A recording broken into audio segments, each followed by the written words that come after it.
तो अभी तक हम लोगों ने बौद्ध धर्म की उत्पत्ति, गौतम बुद्ध के जीवन परिचय के बारे में देख लिया।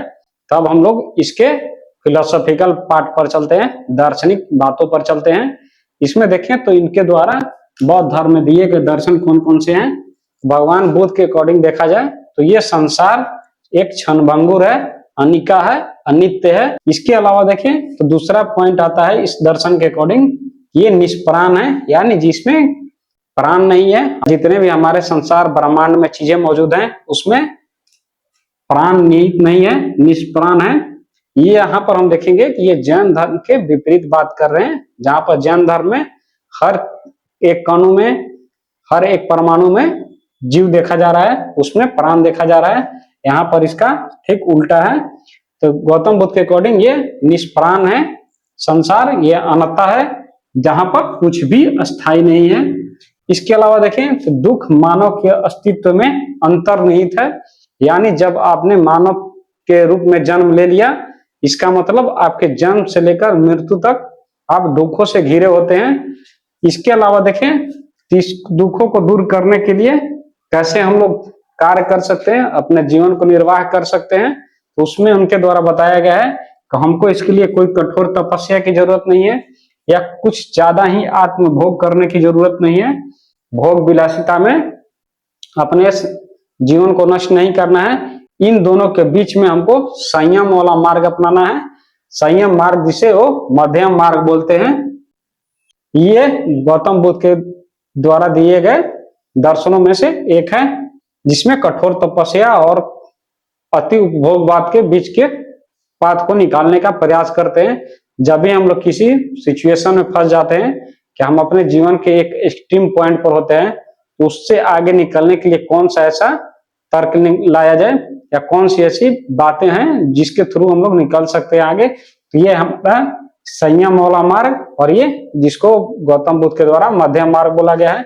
इसके अलावा देखें तो गौतम बुद्ध ईश्वर के अस्तित्व को जब कोई पूछता था कि ईश्वर है या नहीं है, ये संसारिक बातों में जितनी भी चीजें थी, इन संसारिक बातों को ये कभी भी स्पष्ट उत्तर नहीं देते थे। ये लोगों के विवेक पर छोड़ देते थे, इनके द्वारा दी गई शिक्षाओं पे छोड़ देते थे कि आप इनके द्वारा शिक्षा जो दिए गए हैं उसके बेसिस पर आप इसको जज करें ईश्वर है या नहीं है।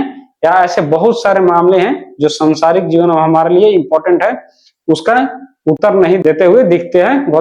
ईश्वर के अस्तित्व को ना तो ये मानते हैं, नहीं उसको अस्वीकार करते हैं। किसी भी तरीके से ये ईश्वर के अस्तित्व से इनका कोई सरोकार नहीं है। इसके अलावा देखें तो ये जो हमारे वेदों की प्रामाणिकता है, इस पर प्रश्न उठाते हैं। यानी हमारे हिंदू रिचुअल्स में, हिंदू परंपराओं में वेदों को अपौरुषीय बताया गया है, यानी ये पुरुषों के द्वारा लिखित नहीं है, यानी ये भगवान के द्वारा लिखित पुस्तकें हैं जिस पे हम लोग चलते हैं।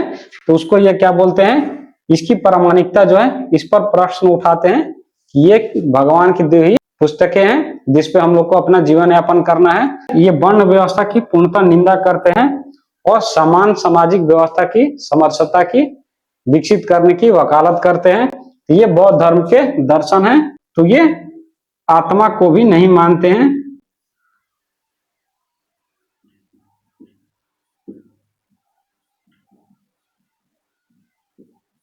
इसके अलावा देखें तो ये इनके द्वारा 4 आर्य सत्य दिया गया था, जिसको हम लोगों ने देखा कि ये कठोर तपस्या और आत्मभोग के बीच को मार्ग को दिखाते हैं। संयम वाले मार्ग को हमको चलने के लिए प्रेरित करते हैं, मध्यम मार्गी बनने की प्रेरणा देते हैं। इनके अकॉर्डिंग पृथ्वी पर जितने भी चल रहे हैं उसको दुख है, उसके लिए दुख का कारण है, दुख का निवारण है, और दुख समाप्ति के लिए कुछ उपाय हैं, जो उपाय इनके द्वारा अष्टांगिक मार्ग के रूप में दिया जाता है, जिसको हम लोग बौद्ध स्तूपों पर हमेशा ये इस प्रकार के चिन्ह को देखते हैं जहां पर 8 तिलियां बनी होती है।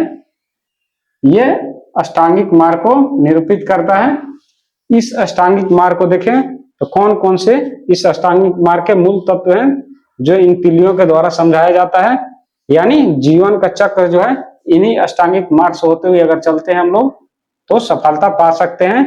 तो इसमें पहला है, इससे पहले हम लोग समझ लेते हैं कि जो 4 आर्य सत्य है, दुख, इस दुख होता क्यों है। तो जब हम लोग जन्म लेते हैं जन्म से लेकर मृत्यु तक, और इसके बीच में हमेशा हम लोग दुखों के वातावरण में घिरे रहते हैं। किसी न किसी के कारणवश हमको दुख होता है और हम इस दुख का निवारण ढूंढते रहते हैं।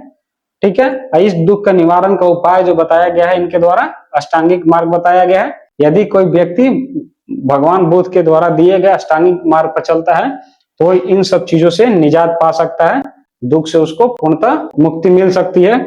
इसमें अष्टांगिक मार्ग में देखें तो पहला मार्ग आता है सम्यक दृष्टि का, फिर आता है सम्यक ज्ञान का दूसरा, तीसरा आता है सम्यक वचन का। सम्यक संकल्प की बात करते हैं कि जब भी कोई काम करना है तो संकल्पित होकर करना है। सम्यक कर्मंत करना है, यानी अपने कामों को एकाग्रता के साथ करनी है। इसके अलावा सम्यक आजीविका पर हमको फोकस करना है। इन सब चीजों को तभी पा सकते हैं जब हमारे आजीविका का स्रोत हो, जब हमारा पेट भरा हो, तभी हम ज्ञान की बातें कर सकते हैं। इसके अलावा देखें तो इन चीजों को प्राप्ति में सबसे जो महत्वपूर्ण बात आती है सम्यक योग की और सम्यक व्यायाम की। ये बोलते हैं कि डेली हमको एक कंटिन्यूअस रूटीन के अनुसार एक्सरसाइज करनी चाहिए और मेडिटेशन करनी चाहिए। ये 8 अष्टांगिक मार्ग दिए गए हैं गौतम बुद्ध के द्वारा। इसके अलावा देखें तो बौद्ध धर्म में त्रिरत्न भी हैं। ये त्रिरत्न है बुद्ध, संघ और धम्म। बुद्ध धर्म के मुख्य तत्व हैं ये, जिसको मुख्य तत्व और त्रिरत्न भी बोलते हैं। ये है बुद्ध, संघ और धम्म। इसके अलावा देखें तो गौतम बुद्ध के विचारों को, नियम कानूनों को और उसके वैज्ञानिकता को प्रमाणित करने के लिए 3 पिटक लिखे गए हैं, जिसमें आता है हमारा कौन सा, सूत पिटक, विनय पिटक और अभिधम्म पिटक। सूत पिटक की बात की जाए तो भगवान बुद्ध के द्वारा जो वचन दिए गए हैं, उनके द्वारा अभिव्यक्त किए गए वाक्य हैं, उन सब चीजों को गौतम बुद्ध जब अपनी शिक्षा दे रहे थे राजा महाराजा को या समान जनमानस को, उनकी जितनी भी शिक्षाएं हैं उनको सूत पिटक में एकत्रित किया गया है। विनय पिटक ये संघ के नियमों के बारे में बताता है कि संघ किस प्रकार से चलेगा। ये गौतम बुद्ध के द्वारा एक संघ स्थापित किया गया था। ये संघ था बौद्ध धर्म के प्रचार प्रसार के लिए, यानी बुद्ध के दिए हुए दर्शन को प्रचार करने के लिए। उसी दर्शन का प्रचार करने के लिए इनके द्वारा एक संघ का निर्माण किया जाता है, जिसमें सारे लोग पुरुष ही होते हैं। लेकिन इनके जो शिष्य हैं आनंद, उनके कहने पर इन्होंने अपने संघ में महिलाओं को एक्सेप्ट किया था, लेकिन इससे ये संतुष्ट नहीं थे। गौतम बुद्ध को ऐसा मानना था कि यदि ये अपने संघ में महिलाओं का प्रवेश कर लेते हैं तो इनके द्वारा स्थापित जो दर्शन है, ये धर्म जो है, ये लगभग 500 वर्षों तक चलेगा, इसके बाद में ये समाप्त हो जाएगा। लेकिन हम लोग आज भी देख सकते हैं कि उनके एक्सपेक्टेशन से ज्यादा 2500 वर्षों तक ये चला है। तो उसमें संघ के नियम कानूनों को तय किया गया है और इसको लिखा गया है, विनय पिटक में संग्रहित किया गया है। और नेक्स्ट आता है अभिधम्म पिटक, जो सूत पिटक में दिए गए वचन है उसी को मनोवैज्ञानिक रूप से, दार्शनिक रूप से समझाने का प्रयास किया गया है अभिधम्म पिटक में। इसका देखें तो सूत पिटक कि इसके 5 ग्रंथ हैं। जब हम लोग पढ़ते हैं कि बिहार का स्रोत कहाँ पर मिलता है, जहां पर पहली बार बिहार का वर्णन किया गया हो, तो अंगुत्तर निकाय, दीघ निकाय, इस सारे जो हैं ये सूत पिटक के ही मुख्य ग्रंथ हैं। और इसी सूत पिटक का अभिधम्म पिटक में विश्लेषण किया गया है। तो अभिधम्म पिटक में देखें तो 8 प्रकार के ग्रंथ आते हैं, तो जो हम लोग आगे चल के पढ़ेंगे। आप लोग को यहाँ तक कोई डाउट है तो अपना क्वेश्चन को कमेंट सेक्शन में मेंशन कर सकते हैं। नेक्स्ट है बौद्ध धर्म की संगीतियां। ये हमारे बीपीएससी के एग्जाम का मोस्ट इंपोर्टेंट टॉपिक है, जिसमें लगभग ज्यादा से ज्यादा पूछने की संभावना इसी से हमको दिखती है। इसमें जो कंसेप्ट है उसको समझते हैं। कंसेप्ट से ज्यादा इसमें कुछ फैक्ट्स हैं जिसको याद रखना जरूरी है, तो इसके लिए आपको ट्रिक भी बताया जाएगा। तो चलिए देखते हैं कि बौद्ध संगीतियां जो थी कितनी हुई थी। 4 संगीतियां की गई थी। ये अलग अलग पीरियड्स में हुए थे। 4 संगीतियों का अलग अलग काल था। उसमें देखते हैं अलग अलग वंश के राजा थे, इसके लिए अलग अलग अध्यक्ष थे, और उन 4 संगीतियों में अलग अलग प्रकार के संकलन हुए हैं, कुछ कार्य हुए हैं, उसको देखेंगे। तो इसमें देखते हैं कि पहला जो बौद्ध संगीति है, प्रथम ये बुद्ध की महापरिनिर्वाण के बाद होती है, यानी 483 ईस्वी में ही गौतम बुद्ध की मृत्यु होती है। उनकी मृत्यु के जस्ट बाद ही 483 ईसा पूर्व में ही पहली बौद्ध संगीति आयोजित की जाती है। सत्तापानी गुफा में, जिसको सप्तकर्णी गुफा भी बोलते हैं, राजगीर में, जो कि बिहार राज्य में स्थित है। ये उस समय यहाँ का राजा था अजातशत्रु, और इस संगीति के अध्यक्षता कर रहे थे महाकश्यप। और इस संगीति के आयोजन में कौन कौन सा कार्य किए गए थे? पाली के द्वारा विनय पिटक का संकलन किया गया था, और आनंद के द्वारा सूत पिटक का संकलन किया गया था। जो हम लोगों ने देखा था कि 3 प्रकार के पिटक हैं, जो था विनय पिटक, सूत पिटक और अभिधम पिटक। तो द्वितीय जो बौद्ध संगीति है 383 बीसी में होती है, यानी भगवान बुद्ध के मृत्यु के महापरिनिर्वाण के 100 वर्ष बाद इसको आयोजित किया जाता है। और ये भी आयोजित होता है बिहार के वैशाली में। इसकी अध्यक्षता कर रहे थे सावाकामी, और इसके राजा थे कालाशोक। कालाशोक के शासन काल में ही द्वितीय बौद्ध संगीति का आयोजन किया जाता है, जिसकी अध्यक्षता सावाकामी कर रहे हैं। तो इसमें था स्थाविरवादीन और महासंघिक में बंटवारा, यानी 100 वर्ष पुराना हो चुका था गौतम बुद्ध की मृत्यु के बाद। तो उसमें बहुत सारे ऐसे लोग थे जिनका एक्सपीरियंस गौतम बुद्ध के साथ रहने का, और उनके चेले जो थे या शिष्य जो थे, उनके द्वारा उनकी कही गई बातों को प्रसारित किया जा रहा था। तो उसमें देखते हैं कि स्थाविरवादीन जो थे बुजुर्गों की शिक्षाओं पर विश्वास करते थे, यानी इस संप्रदाय में 2 फाड़ हो गए, स्थाविरवादीन और महासंघिक।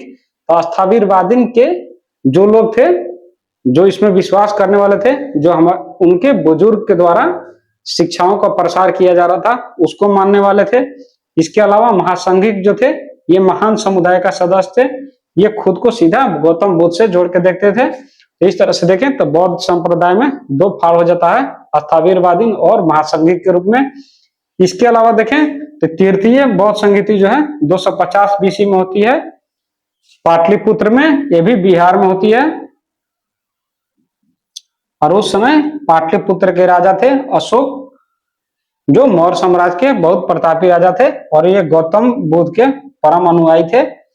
ये देखें तो इसकी अध्यक्षता मोगलीपुत्र तीस कर रहे थे। और इसमें अंतिम खंड जो था कथावथु, ये अभिधम पिटक का, जो मैंने बताया था पहले कि 8 ग्रंथ है, जो 8 पाठ है, उसका अंतिम खंड है कथावथु, उसको अभिधम पिटक में जोड़ा गया था। और स्थाविरवादी जो थे अब मजबूत हो चुके थे, गैर रूढ़िवादी जो लोग थे उनको निष्कासित किया जा रहा था। यानी आप यहाँ से देख सकते हैं कि जितने भी लोग हैं, जिस परंपरा को तोड़ के ये समाज बना था, ये धर्म बना था, उस धर्म को हम लोग देखा था स्टार्टिंग में कि जो हिंदू धर्म परंपराओं में, रीति रिवाजों में रूढ़िवादिता आ गई थी, उसी के कारण ये इस धर्म की उत्पत्ति हुई थी। लेकिन यहाँ देखने को आता है कि ये गैर रूढ़िवादी जो लोग थे, इनको इस संघ से निष्कासित किया जाने लगा, बौद्ध धर्म के अनुयायी से निष्कासित किया जाने लगा। तो यहाँ पर भी 2 खंड में बढ़ जाते हैं। पहला है स्थाविरवादी और गैर रूढ़िवादी लोग।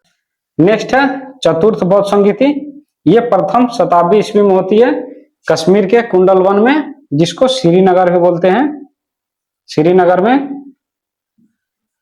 वहां पर देखें तो उस समय राजा था कनिष्क, और इसकी अध्यक्षता कर रहे थे चौथे बौद्ध संगीति की वसुमित्र। और ये चौथी बौद्ध संगीति में हीनयान और महायान में बौद्ध संप्रदाय का विभाजन हो जाता है।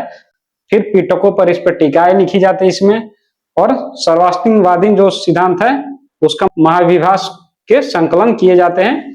ये 4 बौद्ध संगीतियों का निचोड़ रहे हैं। तो एक बार हम लोग ओवरव्यू कर लेते हैं, इसको रिवाइज कर लेते हैं, क्योंकि इसे ट्विस्ट करके क्वेश्चन पूछे जा सकते हैं। तो पहला है, प्रथम बौद्ध संगीति हुई थी 483 ईस्वी में, गौतम बुद्ध की जस्ट मृत्यु के बाद, सप्तकर्णी गुफा या सत्तापानी गुफा राजगीर में। और इसके उस समय के शासनकाल के राजा थे अजातशत्रु, और इसकी अध्यक्षता किया था महाकश्यप। उपाली और आनंद नाम के 2 शिष्य जो थे गौतम बुद्ध के, उन्होंने विनय पिटक और सूत पिटक का संकलन किया। इसके अलावा देखें तो द्वितीय बौद्ध संगीति गौतम बुद्ध के मृत्यु के 100 साल बाद होती है 383 बीसी में, और वैशाली बिहार में होती है। उस समय वैशाली बिहार के राजा थे कालाशोक, और इसकी अध्यक्षता कर रहे थे द्वितीय बौद्ध संगीति की सावाकामी। ये स्थाविरवादी और महासंघिक में यहाँ पर विभाजन देखने को मिलता है। तृतीय बौद्ध संगीति जो है 250 बीसी में होती है, पाटलिपुत्र बिहार में ही। उस समय बिहार के राजा थे अशोक, और इसकी अध्यक्षता कर रहे थे तीसरे बौद्ध संगीति की मोगलीपुत्तिस। और इसका आयोजन में निष्कर्ष क्या निकला था, तो अंतिम खंड जो था अभिधम पिटका कथावतों को इसमें जोड़ा गया था। स्थविरवादी मजबूत हो गए थे, गैर रूढ़िवादियों को निष्कासित किया गया था। चौथी बौद्ध संगीति जो है प्रथम शताब्दी ईस्वी पूर्व में कश्मीर के कुंडल वन में हुआ था, जिसको श्रीनगर भी बोलते हैं। इस समय यहाँ का राजा था कनिष्क और वसुमित्र की अध्यक्षता में इस संगीति का आयोजन किया गया था। यहाँ पर पहली बार बौद्ध धर्म में विभाजन देखने को मिलता है, महायान और हीनयान के रूप में। महायान वो है जो भगवान बुद्ध को क्या मानते हैं, भगवान मानते हैं, और हीनयान जो है गौतम बुद्ध को महापुरुष मानते हैं। यहाँ पर पिटकों पर टीकाएं लिखी गई और सर्वास्तिनवादी जो है सिद्धांतों का महाविभास में संकलन किया गया। तो ये हमारा रहा निचोड़ बौद्ध संगीतियों का। ठीक है, इसको याद करने का ट्रिक है कि फर्स्ट जो है जिसको बोलते हैं फर्स्ट, ठीक, प्रथम, तो यहां से प्रथम को याद कर सकते हैं महाकश्यप, इसका नाम क्या आगे आता है पी।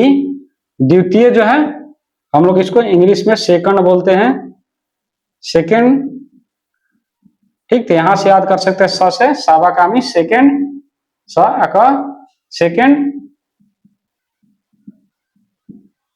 थर्ड है तृतीय, यदि तृतीय यदि देखें अध्यक्षता में तो तृतीय लिखते हैं। तो यहाँ पर देखिए 30, 3 से ही 30 बनता है 30, तो तृतीय की अध्यक्षता किया था मोगलीपुत्तिस में। और लास्ट बच जाता है हमारा चतुर्थ, ये होता है वसुमित्र का। जब हमको 3 का पता होगा तो चौथा ऑटोमेटिक पता चल जाएगा। ठीक है, तो इस तरह से हम लोगों ने देख लिया। और इसको याद करने का कोई भी अपना न्यूमोनिक्स रख सकते हैं जिससे आपको जल्दी से जल्दी याद हो, जिसका आउटपुट आप एग्जाम में जल्द ले पाए। तो इसके बाद में हम लोग देखते हैं